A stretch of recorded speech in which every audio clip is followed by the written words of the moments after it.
Hello दोस्तों, SS लोकर्स academy में आप सबका स्वागत है। जैसा कि मैंने पिछले वीडियो में आप सबको रोज पाठ का हिंदी अर्थ बताया था, आज के इस वीडियो में मैं आप सबको इस पाठ का वस्तुनिष्ठ प्रश्न कराने वाला हूं।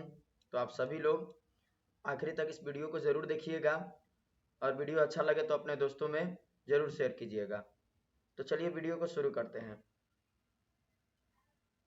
सबसे पहला प्रश्न है हमारा, मालती का पति क्या है? Option number A doctor, option number B वकील, ऑप्शन नंबर सी प्राध्यापक, ऑप्शन नंबर डी अभियंता। तो मालती के पति कौन थे? हम लोग ने पढ़ा भी था कि मालती के पति एक डिस्पेंसरी में डॉक्टर थे, यानी एक औषधालय में डॉक्टर के रूप में काम करते थे। तो पहला नंबर प्रश्न का ऑप्शन नंबर ए सही होगा। दूसरा प्रश्न है हमारा, तार सप्तक का संपादक कौन है? Option number A Vidyaniwas Mishra, option number B Dharmvir Bharati, option number C Kanhaiyalal Nandan, option number D Sachchidanand Hiranand Vatsyayan अगे।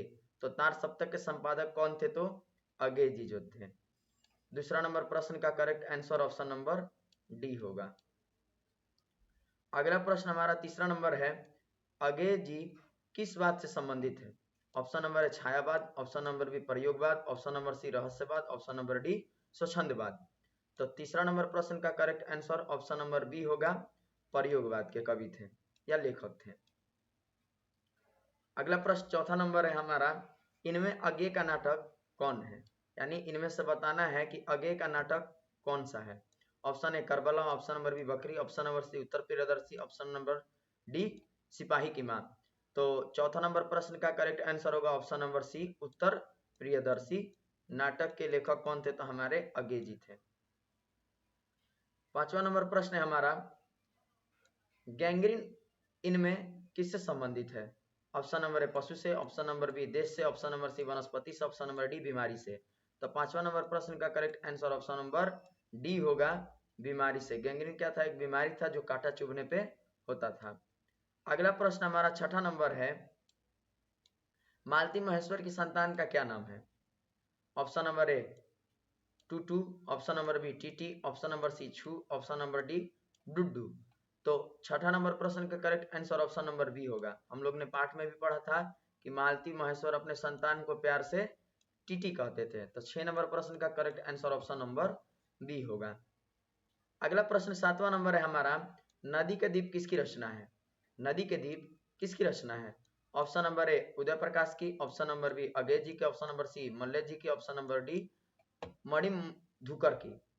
तो इसका मणिमधुकर की रचना ऑप्शन नंबर डी कह रहा है, तो इसका correct answer option number B होगा, अगे की।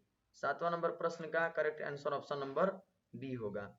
अगला प्रश्न आठवां नंबर है हमारा, अगे को ज्ञानपीठ पुरस्कार किस रचना पर प्राप्त हुआ था?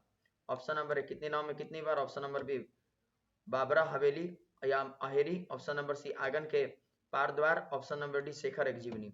तो किस रचना पर उन्हें ज्ञानपीठ पुरस्कार मिला था? तो ऑप्शन नंबर ए हमारा करेक्ट आंसर होगा, कितनी नाव में कितनी बार रचना पे इन्हें भारतीय ज्ञानपीठ पुरस्कार से सम्मानित किया गया था।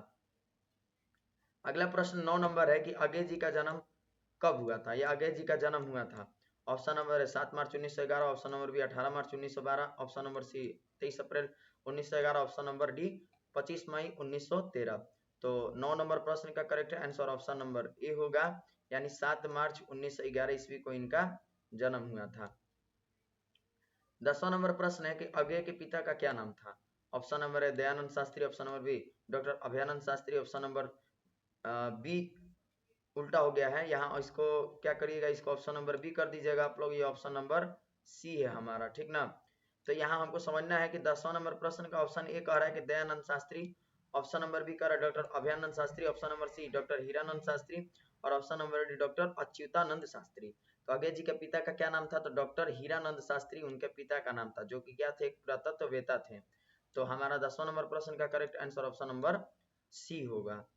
अगला प्रश्न 11वां नंबर कह रहा है कि कौन सी पुस्तक अगे की, इनमें से बताना है कि कौन सी रचना जो है अगे जी के है। मिट्टी की ओर, मौत मुस्कुराइए, हरी घास पर क्षण भर और ऑप्शन नंबर डी है ओ सादा नीरा। तो 11वां नंबर प्रश्न का करेक्ट आंसर होगा ऑप्शन नंबर सी हरी घास पर क्षण भर। ये हमारे अगे जी की रचना है। 12वां नंबर प्रश्न है हमारा, कौन सी रचना आगे की नहीं है। ये कहा जा रहा है यहाँ पे कि कौन सी रचना आगे जी की नहीं है। तो ऑप्शन नंबर ए Apne Apne Ajnabi, option number B Bhagnadoot, option number C Ek Boond साहसी मछली या सासा मछली, और ऑप्शन नंबर डी तिरिश।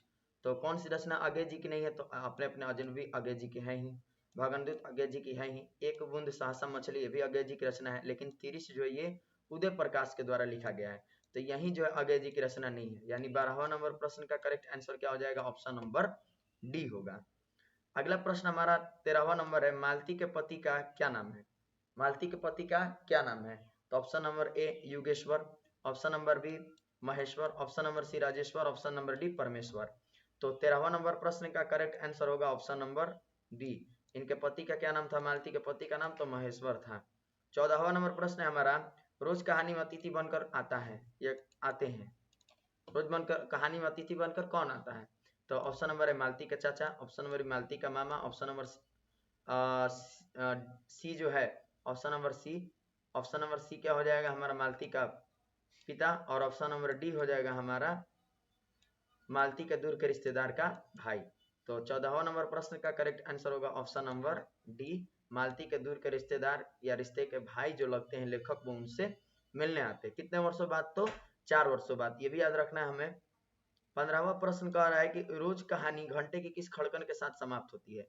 तो कब समाप्त होती है, तो हमने पढ़ा था जब आखिरी वाले पंक्ति में, तो ये आया था कि 11 जब बजता है तो मालती जो है अपना काम खत्म करके बिस्तर पे लेटती है, तो यानी 11 बजे के खड़कन के साथ जो है मतलब ये कहानी समाप्त होता है। तो ऑप्शन कह रहा है कि 4, option B 3, option C 2, option D 11। तो कहानी किस खड़कन के साथ समाप्त होती है, तो 11 बजे के खड़कन के साथ। तो 15 नंबर प्रश्न का correct answer option number D होगा। 16वां नंबर प्रश्न है हमारा, कौन सी कृति आगे की नहीं है। अब इसमें बताना है कि कौन सी रचना जो है आगे जी की नहीं है। ऑप्शन नंबर ए कह रहा है Pallav, option number A Pallav, option number B Kitne Naav Mein Kitni Baar, option number C Sadanira, option number D Hari Ghas Par Kshanbhar. तो 16वां नंबर प्रश्न का करेक्ट आंसर होगा ऑप्शन नंबर ए पल्लव। क्यों होगा करेक्ट आंसर, क्योंकि कितने नाव में कितनी बार जो है हमारा आगे जी का रचना है ही। सादानीरा भी जो आगे जी की रचना है, अब लोग कहेंगे कि ओ सादानीरा, तो ये बात याद रखिएगा कि ओ सादानीरा, ओ सादानीरा अगर रचना होगा तो वह हमारा वो जगदीश चंद्र माथुर का रचना है। ठीक, अगर कहा जाएगा सिर्फ सिंपल सा कि सादानीरा जो है, सादानीरा किसकी रचना है, सादानीरा किसकी रचना है, तो वहां हमको बताना है कि सादानीरा जो हमारा किसकी रचना है, तो अगे जी की रचना है। तो यहाँ ऑप्शन नंबर ए जो हमारा क्या हो जाएगा, करेक्ट आंसर होगा। ठीक, ये आप सभी लोग याद रखिएगा। अगला प्रश्न है हमारा 17वां नंबर, कौन सी कृति आगे की है। रसवंती, option number B Nadi Ke Dweep, option number C Mangalsutra, option number D Kankal. कहा जा रहा है कौन सी कृति जो आगे की है, तो ऑप्शन नंबर बी इसका करेक्ट आंसर होगा, नदी के दीप जो है आगे जी की रचना है। अगला प्रश्न है हमारा 18वां नंबर, रोज इनमें से क्या है, मतलब रोज पाठ क्या है। ऑप्शन नंबर है निबंध, ऑप्शन नंबर बी कहानी, ऑप्शन नंबर सी उपन्यास का अंश, ऑप्शन नंबर डी आलोचना का अंश। तो इसका करेक्ट आंसर होगा ऑप्शन नंबर बी, रोज एक क्या था, तो वह एक कहानी है। ठीक, 19वां नंबर प्रश्न है हमारा, उत्तर प्रियदर्शी नाटक के नाटककार कौन है। ऑप्शन नंबर है Jagdish Chandra Mathur, option number B Ajay ji, option number C Jaishankar Prasad, option number D Hare Krishna Premi. तो 19वां नंबर प्रश्न का correct answer option number B Ajay ji होंगे। ठीक, 20वां नंबर प्रश्न है हमारा, शेखर एक जीवनी किस विधा की कृति है। ऑप्शन नंबर ए निबंध, ऑप्शन नंबर बी आलोचना, ऑप्शन नंबर सी उपन्यास, ऑप्शन नंबर डी जीवनी। तो 20वां नंबर प्रश्न का जो है करेक्ट आंसर होगा, शेखर एक जीवनी क्या है, तो यह एक उपन्यास है। तो 20वां नंबर प्रश्न का correct answer option number C होगा। अगला प्रश्न 21वां नंबर है कि अगे की माँ का क्या नाम है। ऑप्शन नंबर है शीला देवी, ऑप्शन नंबर बी बेंती देवी, ऑप्शन नंबर सी Shakuntala Devi, option number C जो है शकुंतला देवी होगा, और ऑप्शन नंबर डी जो हमारा राधा देवी होगा। तो इसका करेक्ट आंसर जो है, इसका करेक्ट आंसर जो है ऑप्शन नंबर बी बेंती देवी होगा। 22वां नंबर प्रश्न है कि रोज कहानी की नायिका कौन है। तो रोज कहानी की नायिका में ऑप्शन नंबर ए है Salavati, option number B Leelavati, option number C Malati, option number D Champa. तो 22वां नंबर प्रश्न का करेक्ट आंसर होगा ऑप्शन नंबर सी, मालती जो है इस कहानी की नायिका है। 23वां नंबर प्रश्न है हमारा कि रोज कहानी शीर्षक कहानी के लेखक कौन है। ऑप्शन नंबर है Namvar Singh, option number B Ajay ji, option number C Mohan Rakesh, option number D Uday Prakash. तो रोज कहानी के नायक हम लोग पढ़ चुके हैं, या इस कहानी के लेखक भी हैं, कौन है, तो हमारे अजय जी हैं। तो 23वां नंबर प्रश्न का correct answer option number B Ajay होंगे।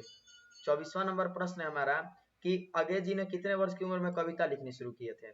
Option number A 10, option number B 11, option number C 12 वर्ष, ऑप्शन नंबर डी 13 वर्ष। तो अगे जी कितने वर्ष की उम्र में कविता लिखनी शुरू किए थे? तो 10 वर्ष की उम्र में इन्होंने कविता लिखनी शुरू किए थे। तो 24वां नंबर प्रश्न का करेक्ट आंसर ऑप्शन नंबर ए होगा। 25वां नंबर प्रश्न है हमारा कि अगे द्वारा रचित रोज शीर्षक कहानी कब प्रस्तुत की गई, यानी रोज जो कहानी है वो कब लिखा गया था? ऑप्शन नंबर ए 1930 में, ऑप्शन नंबर बी 1934 में, ऑप्शन नंबर सी 1935 में, ऑप्शन नंबर डी 1936 में। तो 25वां नंबर प्रश्न का करेक्ट आंसर हमारा ऑप्शन नंबर बी होगा। जो हमारे लेखक अगे जी जो है इन्होंने रोज कहानी को 1934 में प्रकाशित किया था। और ये रोज कहानी पहले किस नाम से प्रकाशित हुआ था? तो गैंग्रीन नाम से, लेकिन बाद में जो लेखक जो है इस कहानी का नाम बदल करके रोज कर देते हैं। तो आज हम लोगों ने टोटल इस पार्ट का 25 ऑब्जेक्टिव क्वेश्चन देखा।